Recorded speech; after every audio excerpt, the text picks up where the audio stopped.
Okay, welcome everyone.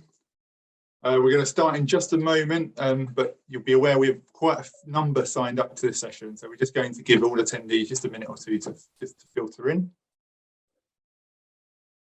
Okay, so I think we'll make a start.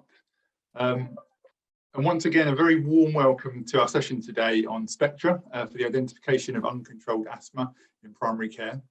We're so pleased to see so many of you joining, and we've had hundreds of registrations, which is phenomenal, I think, even in normal times, but particularly impressive given so many of you are dealing with obviously the pressing demands of the pandemic, and of course also the vaccination drive. So thank you so much for taking the time to join us.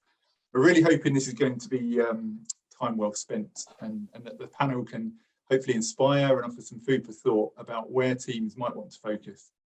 And once we regain some normality and once our systems, of course, are ready to engage in improvement work.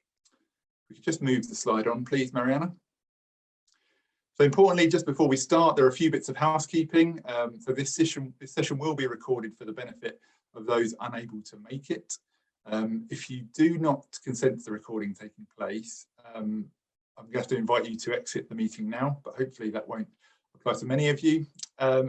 And also in terms of interaction with the panel, we are hoping that we can make this session as interactive as possible, but obviously due to the number of attendees, we will be managing questions and comments through the Q&A function.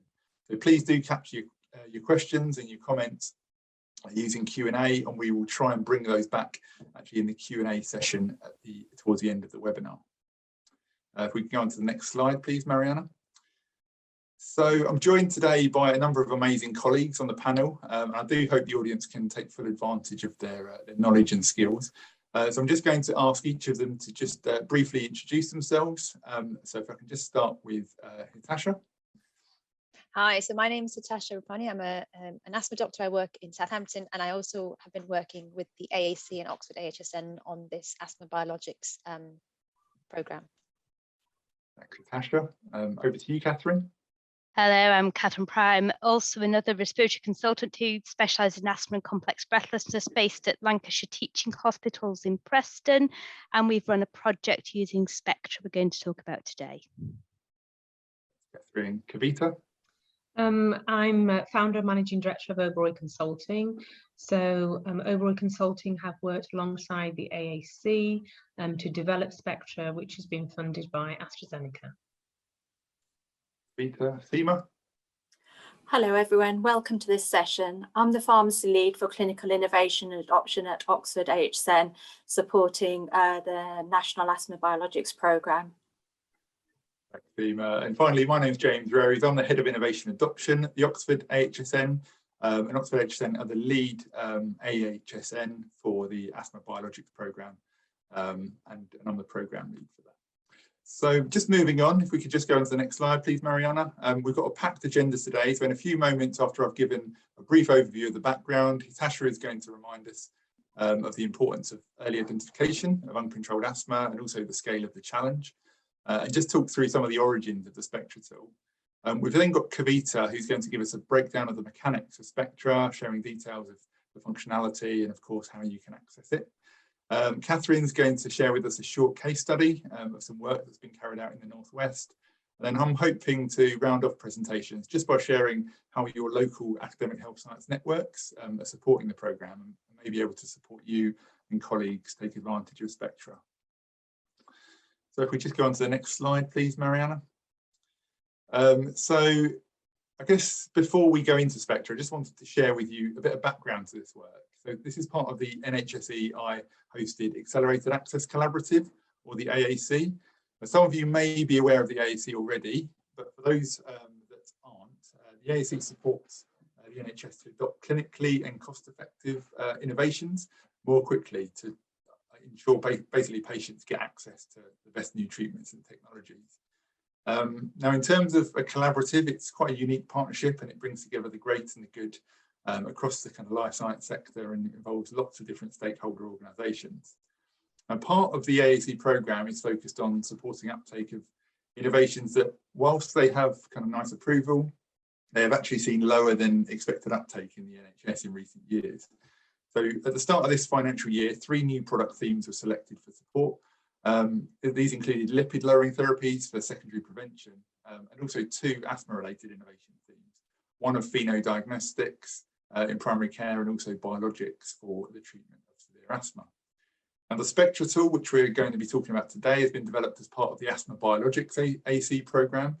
And that programme was really focused on improving patient access to severe asthma care, but also improving access to, of course, biologic therapies, of which there are currently 5 approved products, which can be seen here in the bottom right. Now, the Asthma Biologics programme, it brings together lots of different key stakeholders, and we've got the National Clinical Director for Respiratory, Andrew Mendes-Gal, on board on our working group. We've got NICE, the Primary Care Respiratory Society representation, the Association for Respiratory Nurse Specialists, Asthma UK, amongst patient representatives, and of course also the suppliers of the drugs as well, so GSK, AstraZeneca, Novartis and Teva, and more recently Sanofi are all collectively part of the programme. And we all kind of work on a range of defined work streams to try and remove barriers to access and improve care for patients. But today is going to be focusing in on early identification, or the early identification work stream that we've got as part of this programme, and how we go about identifying at-risk patients. And it's an area we know there is huge opportunity for improvement. So I think with that, I'm going to pass now over to Hitasha to tell us a bit more. Brilliant. Thanks so much, James. So welcome everyone, and thank you for joining us during your lunchtime. I hope people are having lunch or a drink while they're doing this, as I am. So I will start doing this session now about uncontrolled asthma, and I've just got control of the screen. I say, there we go. So I thought I'd start off with just a case to sort of put what we're doing into perspective. And this is a patient I met a few years ago now. He was 47 when I met him, and asthma was diagnosed when he was 42. So he had adult onset asthma. And I've sort of charted his journey over sort of 3 years and tried to highlight the different years by sort of the autumn leaves. So each autumn leaf is another year. So initially he sort of got more symptomatic, was seen in primary care, then had to call an ambulance out, had some steroids. Each little Superman S is a course of steroids that he had. And you can see as time is going by, he's having multiple interactions with healthcare professionals, out of our services, coming in and out of hospital, having courses of steroids, so at least 3 in that first year, and then another sort of 3 or 4 more in the next year. And as time goes by, because of his symptom burden, because of his hospital admissions, because of the steroids, he put on some weight. He was getting more sort of side effects from all this treatment.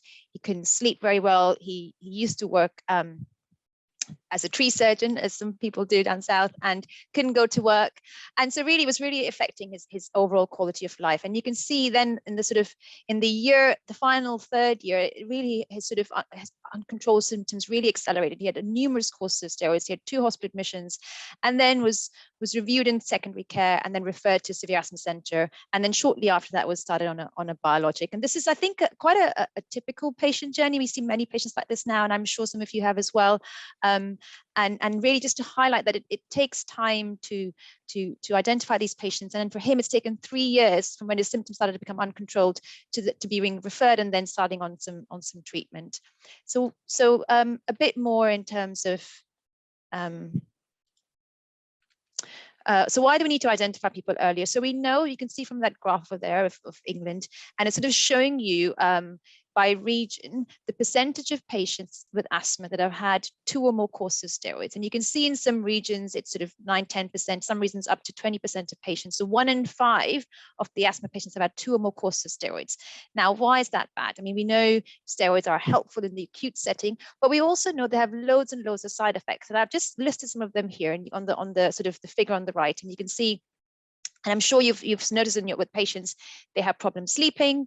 There's increased risk of things like hypertension and diabetes, osteoporosis and fractures. You can see once you're having 4 more courses of steroids in a year, your risk increases quite significantly. And the thing to say about steroids is that the risk is cumulative. So the next January, it doesn't reset to 0. It continues. If you've had 2 courses 1 year and 2 more courses the next year, that risk continues to build.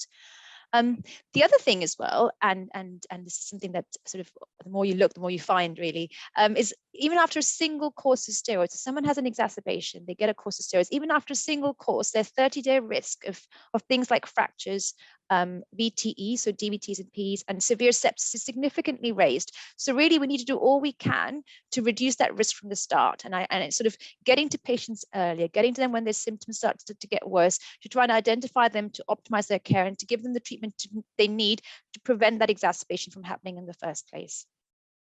We also know that, so this is the graph on the left, the pie chart shows some data from sort of OPCRD. So this is UK primary care data sets, and they've looked at several thousand patients, and they've looked to see, okay, well, how many of these people could potentially have severe asthma? And they defined that by patients that had 2 more courses of steroids in the previous year and were in GINA step 4. So that's quite high dose of treatment. So high dose inhaled steroids plus an additional controller, plus 1 more treatment. And so they looked at those patients, they were about 8%, which fits with sort of severe asthma, 5 to 10% of the population.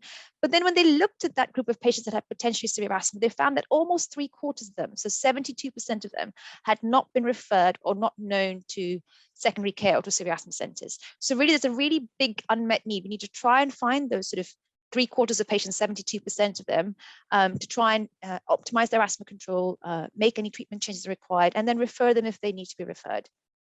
The graph on the right is some data that we've collected as part of the AAC that we collected along with Asthma UK.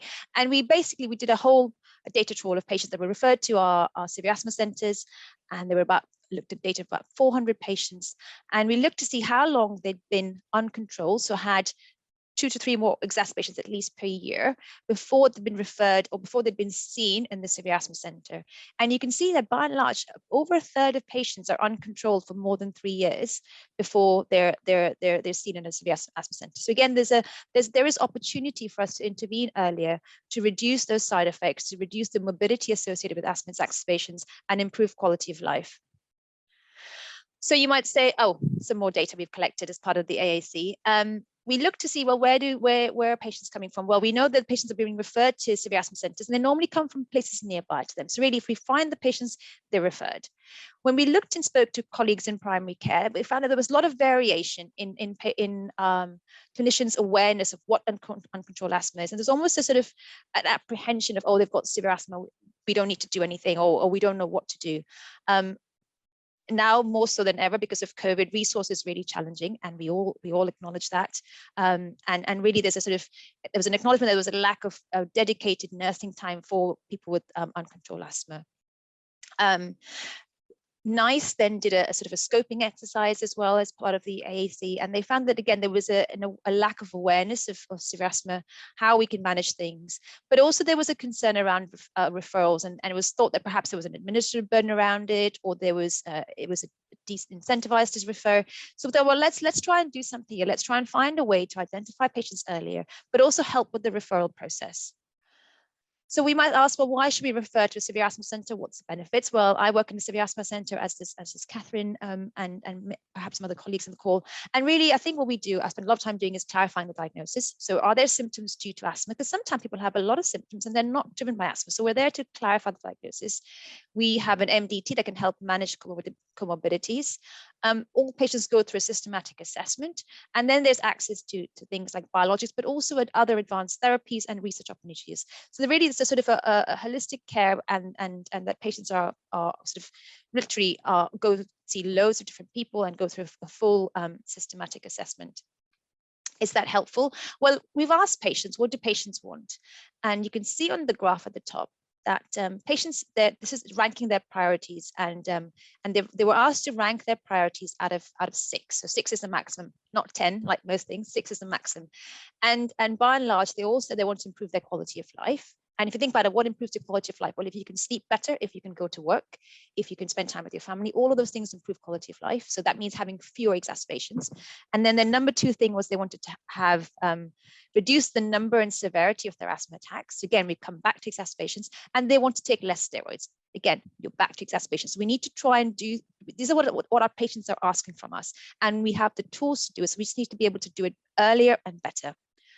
The graph at the bottom shows, well, what happens when people come to a severe asthma centre? And some people might think, oh, the only thing they do is give fancy drugs. That isn't all I do, and that's not all we do. We do a lot more. And like I said to you, with the whole systematic assessment of patients has been shown to reduce the amount of steroids patients have, reduce exacerbations, even if patients don't get biologics.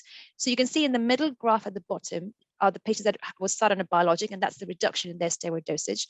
But the graph on the right shows people that were not given a biologic, and there's a similarly significant reduction in their overall steroid use. So actually having their comorbidities addressed, optimizing their adherence, going through any other sort of other aspects, sort of their psychological aspects, or they've got sort of breathing pattern disorders, trying to address all of those things improves their overall asthma control and reduces their steroid burden. We can also prescribe biologics, and this whole AAC is about increasing the access to biologics. And I've just listed some of the biologics there. They're not all currently licensed. The first 4 are. Dupilumab's just gone through NICE, and tezepelumab is going through it as we speak. But really, you can see that they all improve asthma control. They improve lung function to some degree. They all improve quality of life. And then the main thing is, and this is what patients want, they want a reduction in their steroid use, and they want fewer exacerbations. And by and large, they all do that. I've just put a cross again, Wesley, because that's the clinical trial wasn't done, but in real world settings, they all reduce steroid use and they reduce exacerbation. So they do help, and they do exactly what patients want from us when they come to see us in severe asthma centers. I briefly mentioned the MDT because I just wanted to highlight that actually it's not just me doing stuff. We've got a really, really great big team, and there's severe asthma centers across the country. And by and large, we have a similar group of MDT colleagues that work with us to review our patients. So we got to the point then when we thought, actually, okay, we know there's patients there.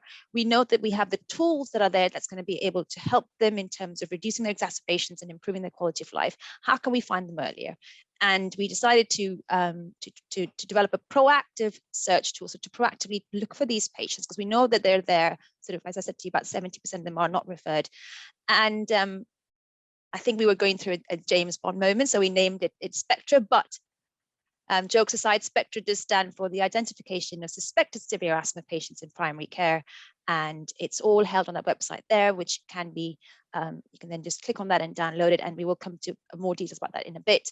But really, this was a I guess it was a donated service through AstraZeneca, worked through with the AAC, so myself and my colleagues in the AAC and other clinicians across the country.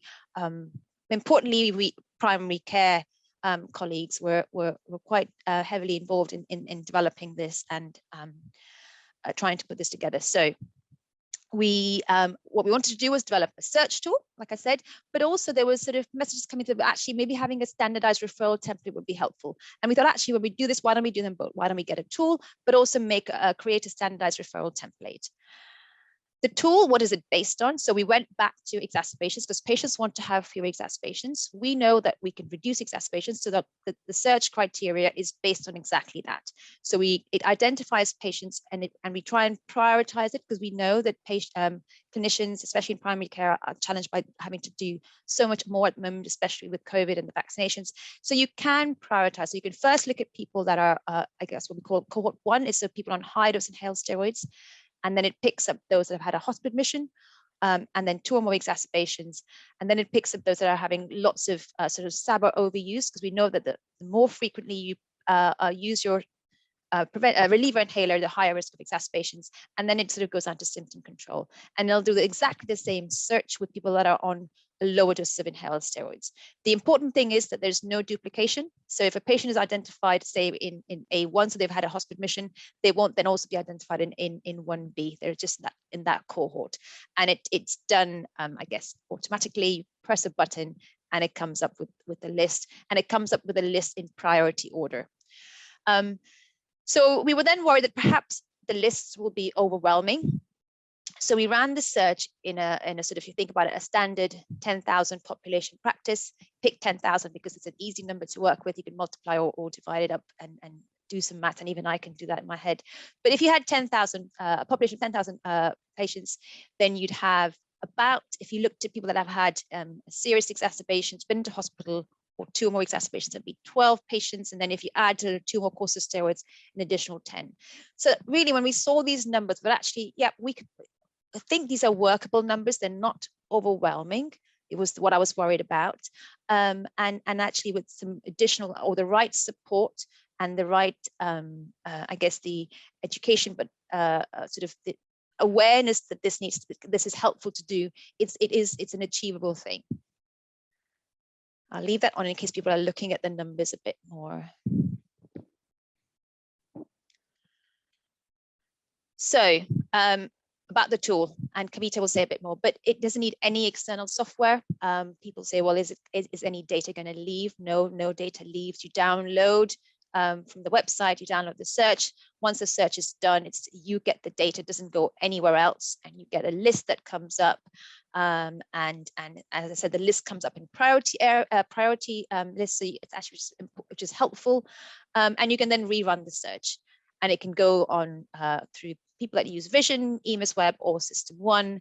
And it was the sort of thing that actually, you know what, if you run it, you review some patients, and then perhaps run it again in 6 months, which is what we would recommend, then you can sort of regularly capture these patients. And after you've done it the first time, the next time onwards, the numbers won't be as high.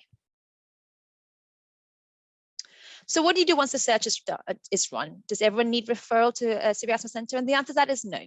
And I know, and I have colleagues that work in primary care, that actually there's a lot that can be done, and it's done really well. So you assess patients, confirm the diagnosis, optimize their treatment, and then review them to see if they're better or worse. And if they're no better, then they might need referral.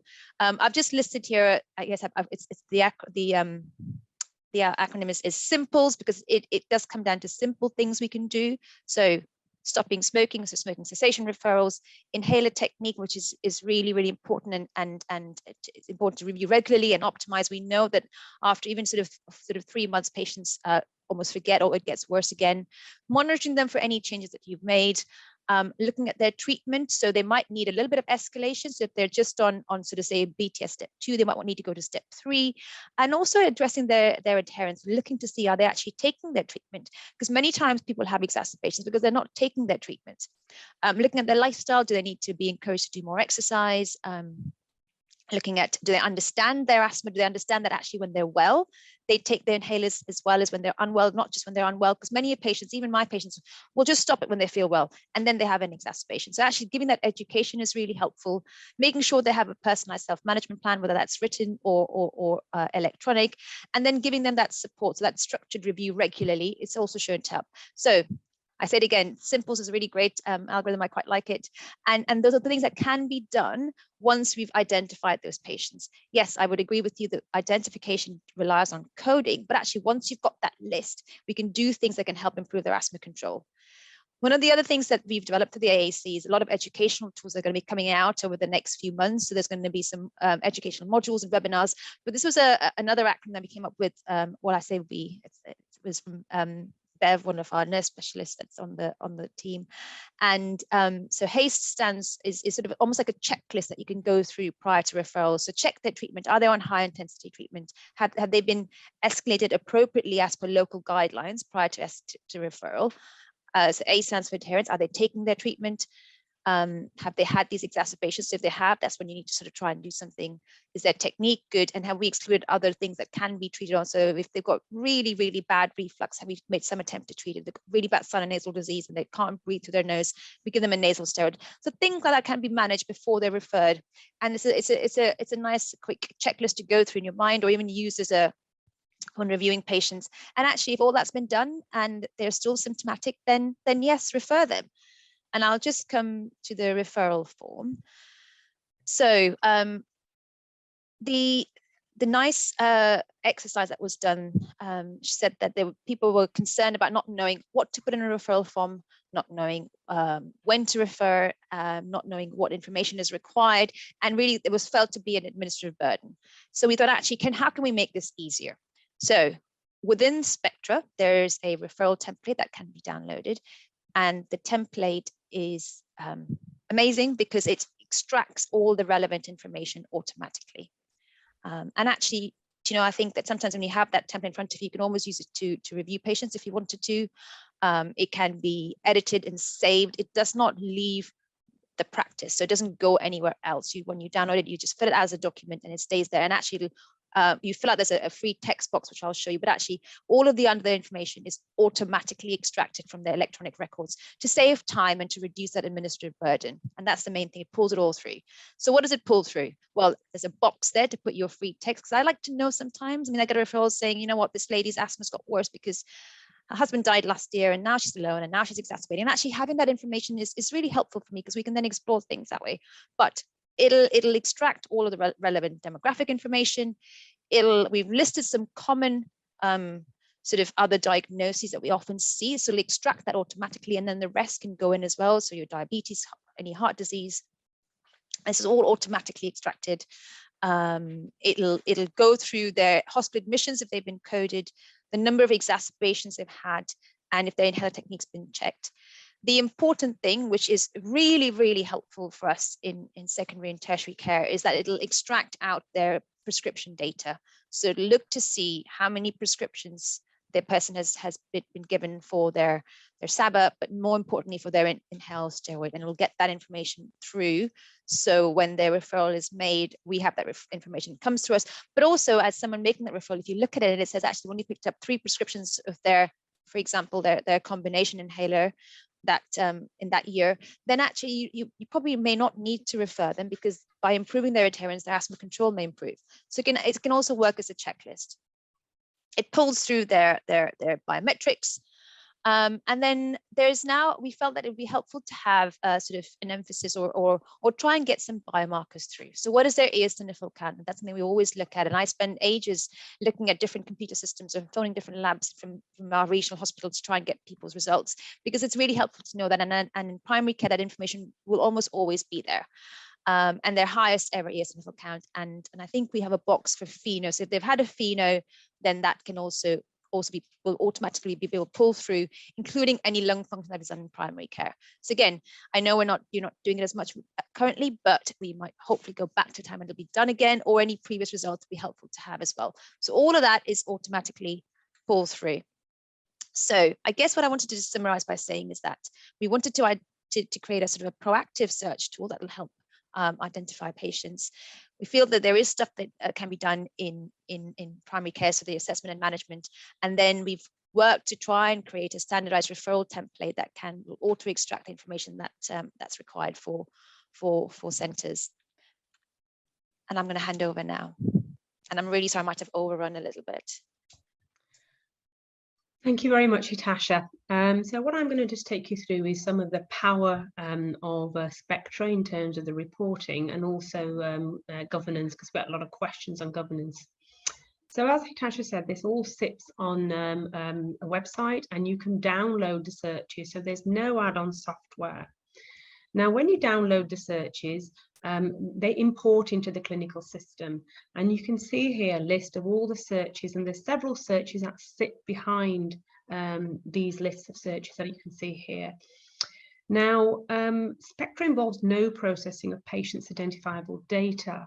So what you get on your system is a number of counts which relates to the patients for each search, and then you can click in on your clinical system to access the patient records of those 6 patients. Now, when you register for SPECTRA, you'll see buttons to download the searches, the referral template that Natasha talked about, and also some alerts that I'm going to talk about shortly. But what we also have is a great functionality for reporting, and you can upload this information here, which is all patient numbers, back into SPECTRA, and it produces some really powerful reports that I'll take you through now. And those are all created from within SPECTRA.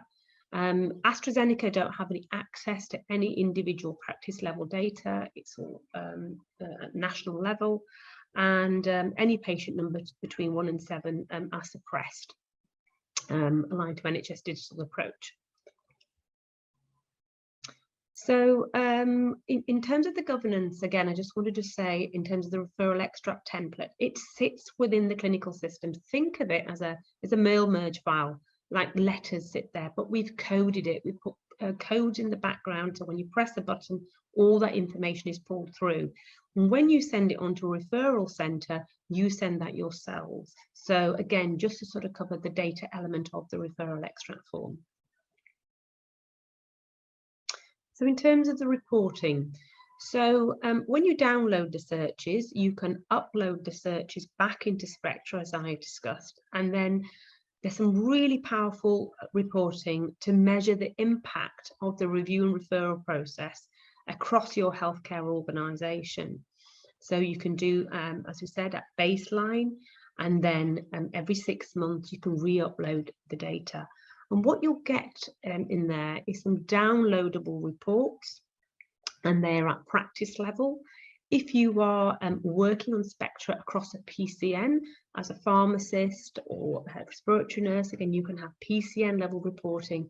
And if you're from a CCG or a severe asthma centre or an AHSN, again, you can look at the impact of this project locally. So you have there's different levels of access, and there's different views in SPECTRA, and those are all set up when you register for SPECTRA, and then you get this level of reporting. So in terms of the practice reports, as I said, you can download those as a PDF, and the numbers then go and populate the bigger dashboards. And the search numbers on the report correlate to the searches within the clinical system. So these have been really useful for practice teams to review, to discuss the numbers. There's also some comments throughout the report and references to coding that should be used whilst reviewing these patients. If they are referred, what coding should be used to be added, because then the next time the SPECTRA searches are run and uploaded, we can see the impact, and you can see the impact in your reports. And as you can see here on the PDFs, there's literally just numbers, so there's no patient information. And again, you can share these PDFs with the rest of your colleagues in your practice. Now, the PCN reports are really useful for benchmarking. So if you're working in across 7 practices across your PCN, you'll be able to see the ABCs in terms of the PDFs, the total numbers. It can help you to prioritize where you actually would start and which practice you might start in, and help that sort of planning. And then, as again, in terms of the CCG reports, then those views are really looking and benchmarking PCN by PCN. Now, also, this is it's not just works in England; it works across the devolved nations. So therefore, we've got the other nomenclature there: HSCPs and UHBs, because you can run this in Scotland, you can run this in Northern Ireland, and in Wales.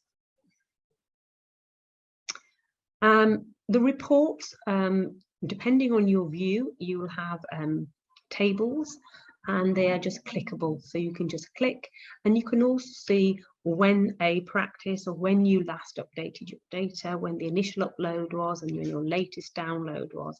And again, severe asthma centres, again, depending on their geography, again, can see the potential number of patients that might come in through a referral.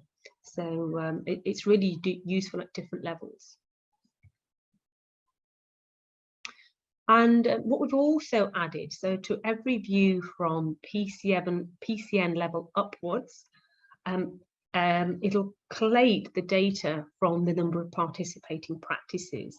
So you will be able to see at a glance the number of practices, what the patient population was, the potential severe adult asthma that's hidden. Hitasha talked earlier about the databases and how much hidden asthma there is, and that's what we're trying to identify here. And we'll also pick up patients with who have been coded severe asthma, so you can look at that gap. And then in the latest version, what we've actually split down, because we found there was so much interest around this, is how many of these patients are actually from the different cohorts. So you can see all of that. And when this is rerun, you'll sort of get the latest data. So if you're running a project, it's important to encourage practices to upload their results and continue to re-audit, because then we can actually measure the impact and the review, how many patients have been reviewed.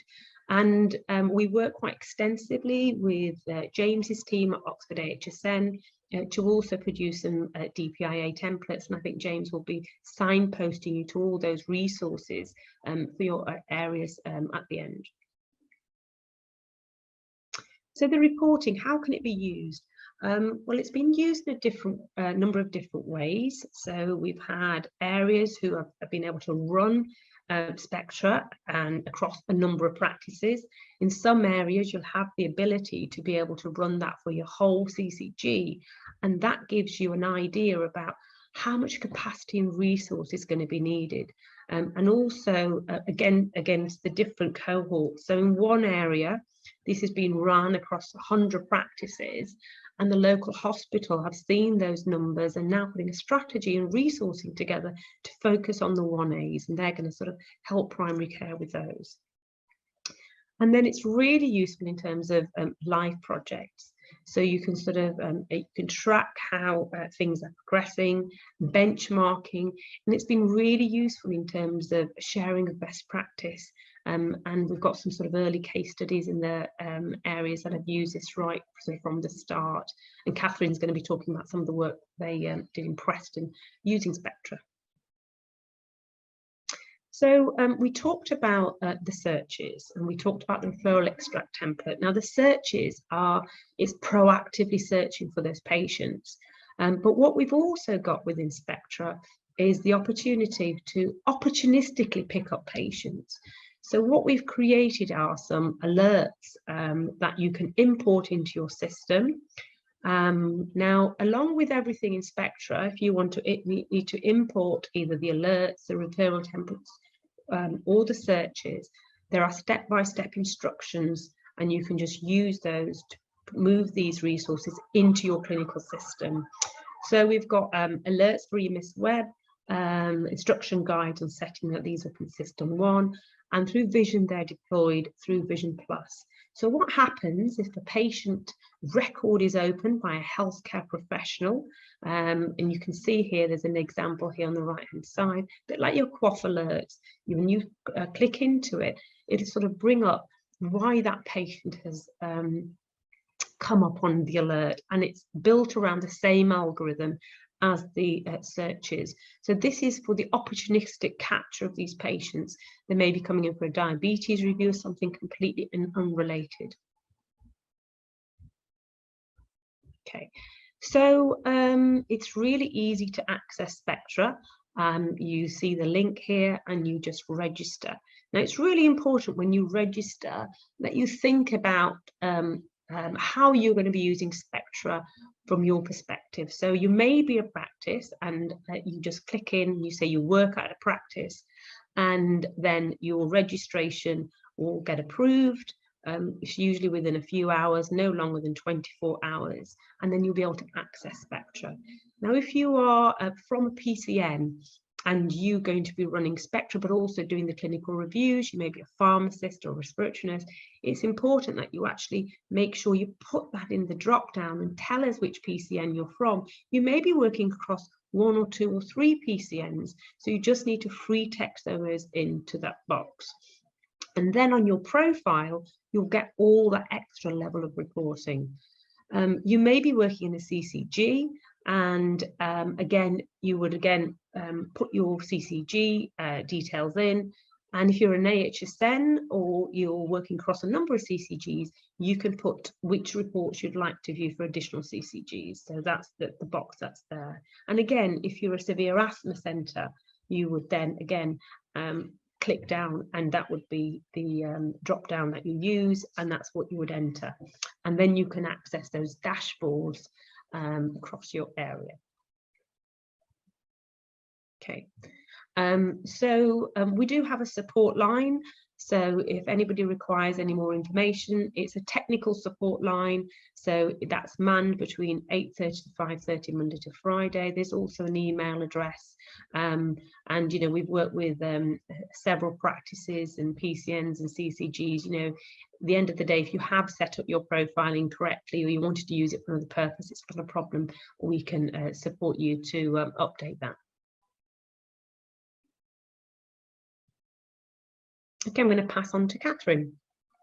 Okay, thank you very much, Kavita. So I'm going to take you through a case study of a project which we very recently run within the Central Lancashire area. So we called it the Central Lancashire Community Severe Asthma Project, and it was run in collaboration from Lancashire Teaching Hospitals and NHS Trust, which is based in Preston, from which we cover the Lancashire and South Cumbria remit for severe asthma.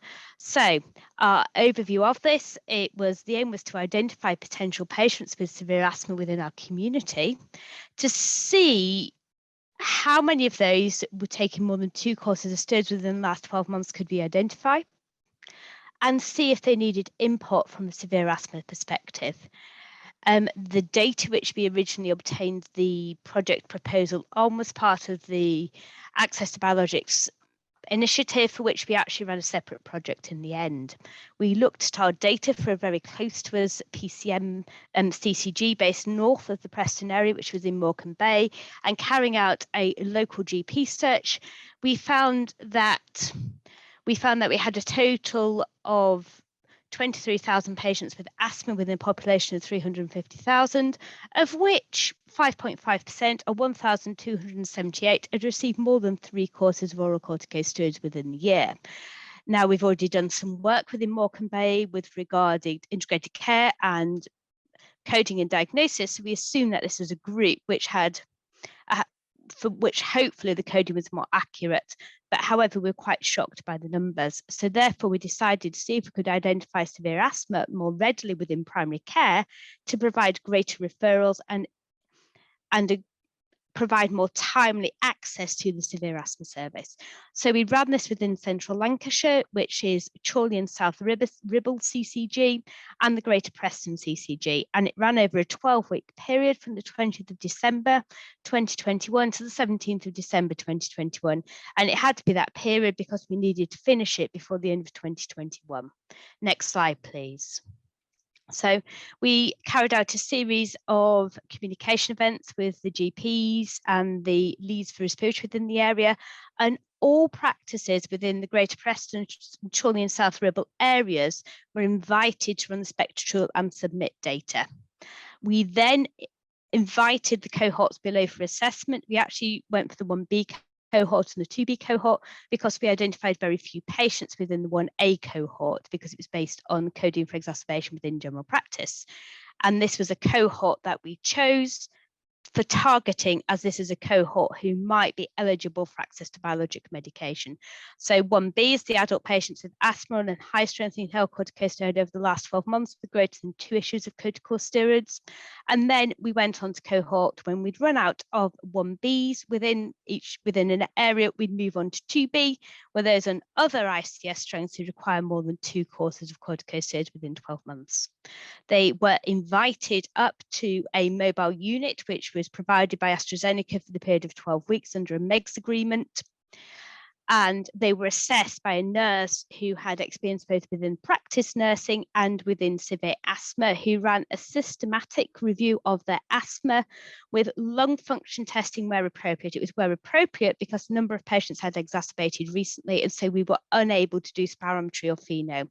We ran the assessment through a purpose-built EMIS template. All practices within our area use EMIS, and that template could then be put onto the patient's record and could be reviewed by the practices to see what has occurred. The template was purpose-built from a previous annual review EMIS template to cover all aspects that we considered essential for severe asthma. Next slide, please. From there, the EMIS template and the outcome of any assessments placed directly onto the GP record. We sent tasks to the GPs directly within EMIS to ask for any changes to medication.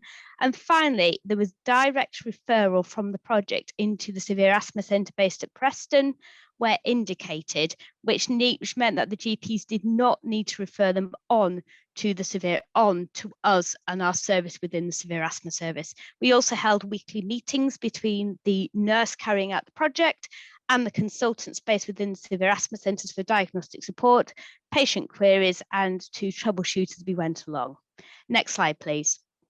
So from SPECTRA, what we found was 48 of our practices, which is approximately 48 practices were contacted, which constitute Chorley and South Ribble, with a number of branch practices within that. This covered 9 primary care networks, 20 practices submitted data. Any practices who did not submit the data were contacted via email and asked to resubmit, were asked to rerun the searches. But in the end, we managed to gain the data from 20 practices, and it was the patients from those 20 practices who were invited onto the bus for assessment. And we're currently analysing the breakdown of the data that we've received into the SPECTRA groups for this, but I don't have it as yet. Next slide, please. So the outcome from our project, we saw 166 patients over this 12 weeks. We aim to see more, but unfortunately, due to technology and various issues, we weren't able to see any more. Of this, 112 were stable. 35 were referred back to the GP for optimization, inhaler changes, adherence checks, and various other things. 7 of them actually were referred into secondary care, into the severe asthma service. And one of the things that we found was that 10 patients were on steroids for other reasons, but the way that our patients were booked, we were unable to screen out patients who were on steroids for other reasons at the time of booking, because it was carried out by non-clinical members of the team. Next slide, please. So our learning so far, our feedback from our GPs practices, that SPECTRA was easy to run. They found the data very useful. One of the things that we did find, there were lots of patients who were co-coded for asthma and COPD, and that's something that we commonly see within clinic. And our SPECTRA is based on a coding search. This is what we would expect, but however, there is great benefit from what we have done, because we feel that people have had a systematic review of their respiratory disease, and many of them still found benefit from this. SPECTRA did not screen out oral corticosteroids for other reasons, such as polymyalgia rheumatica or the rheumatoid disorders. We did find that actually a number of patients had multiple courses of steroids in the cupboard, which were prescribed on a monthly basis, which is something we are working on locally, and I've worked on within other organisations.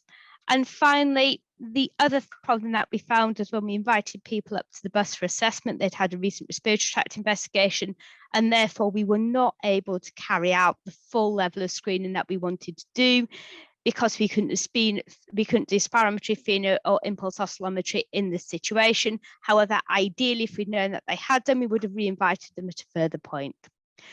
So next slide, please. So our main thing is that it all depends on the coding, and providing coding is good and accurate. SPECTRA does give us the right patients. However, we do realise that asthma and COPD are commonly co-coded within the same patient.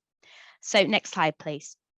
Moving forward, we plan to carry out further analysis. I want to go back and look at the entire output of our SPECTRA outcomes. We want to look at our further project outcomes. Did we decrease exacerbations the year post? Did we improve adherence? Did we improve inhaler prescriptions? Finally, we want to review our patient feedback, which we do have some saying it was predominantly well received. Patients really enjoyed it. And finally, we'd like to obtain feedback from our local GPs and practice nurses to see whether they found whether this was anything of benefit, and to see whether they'd like to look at whether we could run this perhaps in a different way going forward across our locality area. Next slide, please. So finally, this is my list of thank yous. Predominantly, I'd like to say thank you to Kerry Mansell and Samantha Mukherjee, who have pushed this forward. And we had some funding from this from AstraZeneca and the Innovation Agency. Next slide. So thank you very much, and I'll hand you over. Brilliant. Thanks so much, Catherine. It's a really, really great story, and so some really great work that's going on there. So I know in the interest of time, I did want to kind of get some time to go over Q&A, but I just wanted to touch on some of the support and how people can tap into the AHSN support that's available. If we just go on to the next slide. So this slide was basically just to touch on Hitasha's point about all the great resources that we're actually developing as part of the program. There are so many, and we're housing them all on the Asthma Biologics toolkit, which is available at the web address below, and also, or you can use that QR code. But there are quite a lot of case studies, dashboards, etc., that are emerging. One thing to draw your attention to is we're also developing a consensus pathway that looks at the entirety of the severe asthma care kind of pathway, and that's out for consultation at the moment. So if you did want to kind of have a look at that and share your feedback, we'd be really grateful for your input.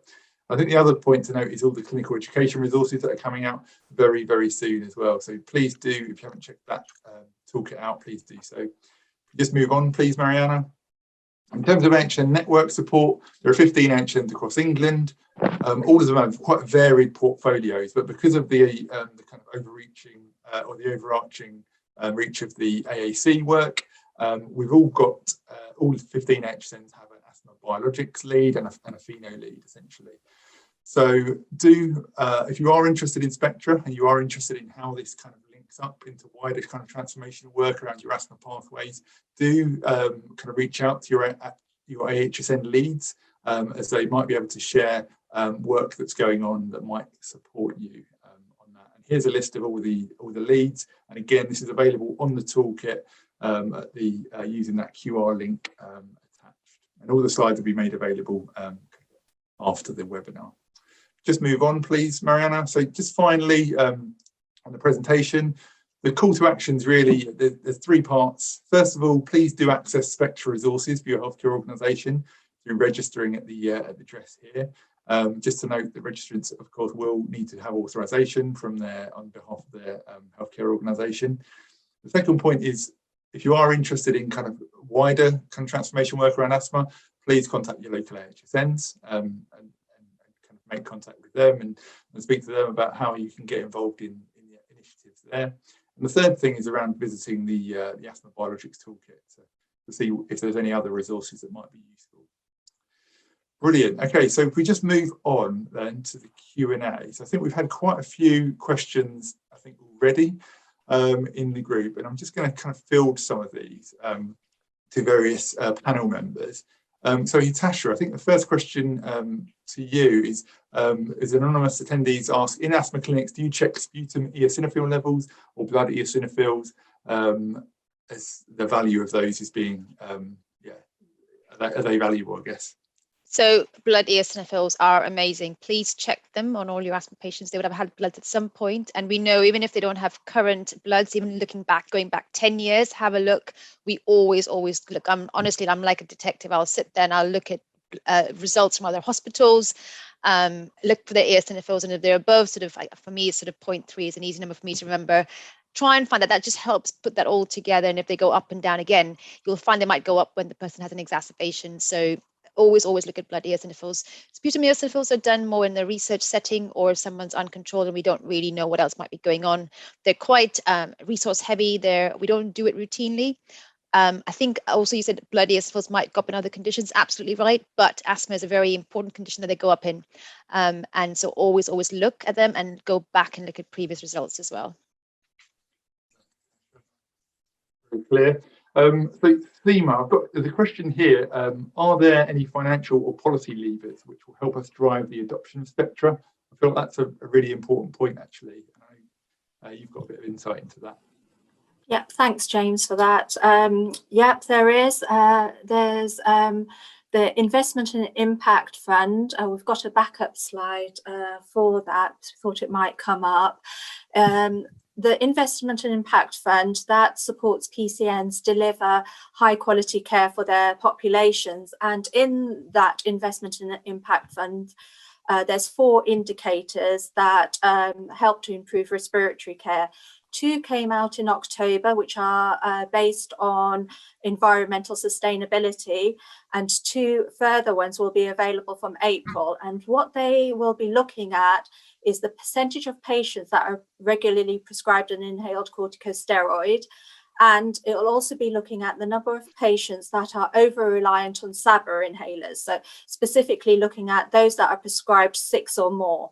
So the overall aim over a 2-year period is to actually increase the number of patients that are regularly prescribed an inhaled corticosteroid up to 90%, and reduce those patients that may be overusing their SABA inhalers, which can be a marker of poor disease control, down to 10%. So there is funding and resource available out there for primary care to actually deliver some of this great work. Great. Catherine, a question for you. What is the relationship between sleep apnea and uncontrolled asthma?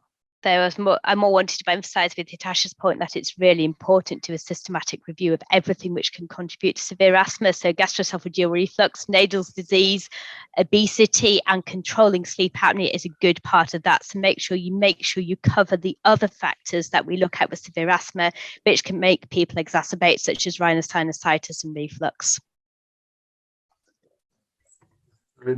Great. So there's another question here, Natasha, around the criteria used. So why was the criteria of use of more than 2 courses of corticosteroids in the last 12 months chosen as a cutoff for defining severe asthma? So it's a well-recognized sort of part of the definition of uncontrolled asthma is 2 or more exacerbations in a year. And I think what we're trying to say is that they may not necessarily have severe asthma, they could potentially have severe asthma. And so that's the point where it'll be good to identify them and try and intervene to stop them getting worse. And I think that's a sort of the definition of uncontrolled asthma encompasses sort of 2 or more exacerbations or 1 serious one that's led to a hospital admission. And we went with that. I think any more than that, you really need to have already identified them before. Asha.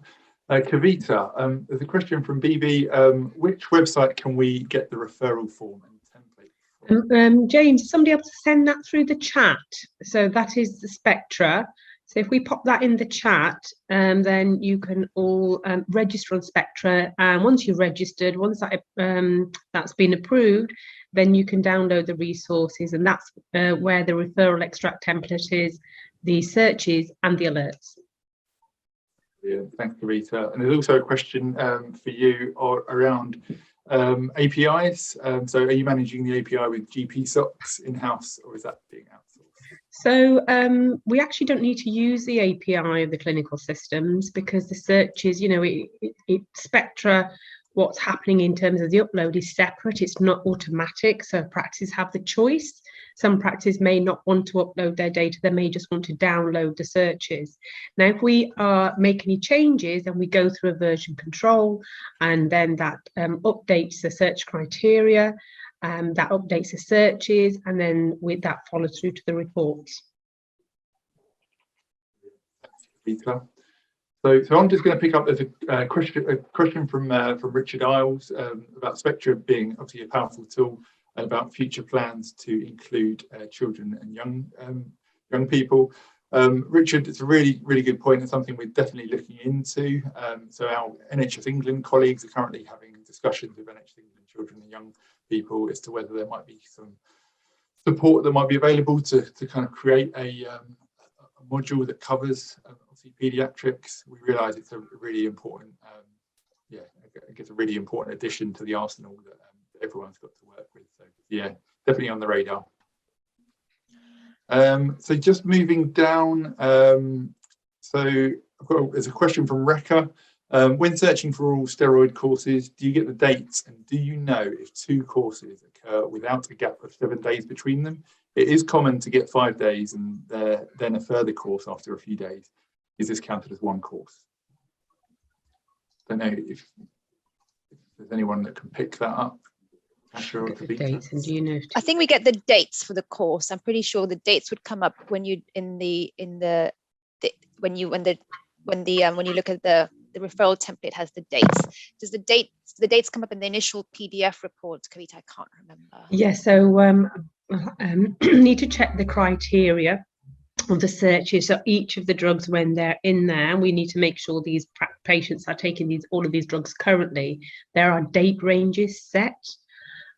So to answer that, I need to go back to our technical team to get that answer for you. But there are date ranges set around all of these, whether it's the ICSs or steroids.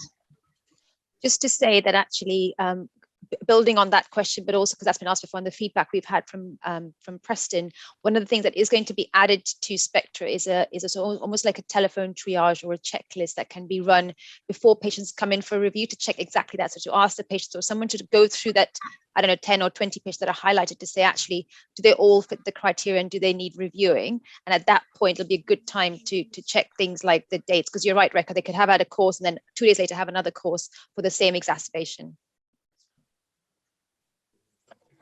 Really good point. And Rec has also asked another question about the referral form, Kavita. Did you want to pick that up? Okay. So on Vision, actually, the referral form does actually count the ICSs, the SABAs, and it automatically populates those into the table. Unfortunately, on System 1 on EMIS, it doesn't do the counts automatically, but what you will be able to see, you'll be able to see each and every prescription listed above the table, and then you can do the count. Now, if it's missed, at least the clinicians, when they get the form in hospital, can also do that exercise because it pulls that information through. But on Vision, it actually does count it, and it puts that count in for you. So, guys, I think given the time, I think we're going to have to stop and conclude the session today. There are quite a few questions I know that have gone unanswered that we try and kind of capture in a slide and include that in the deck. We will try and make the recording and the slides available to all attendees when we follow up, but that just really leaves me to, I guess, firstly extend our thanks to our panel today. You've been absolutely excellent. And of course, a massive thanks to all of you for taking the time to join us today. Really hope it's been useful. And I think with that, I think we'll say goodbye and have a great rest of your day.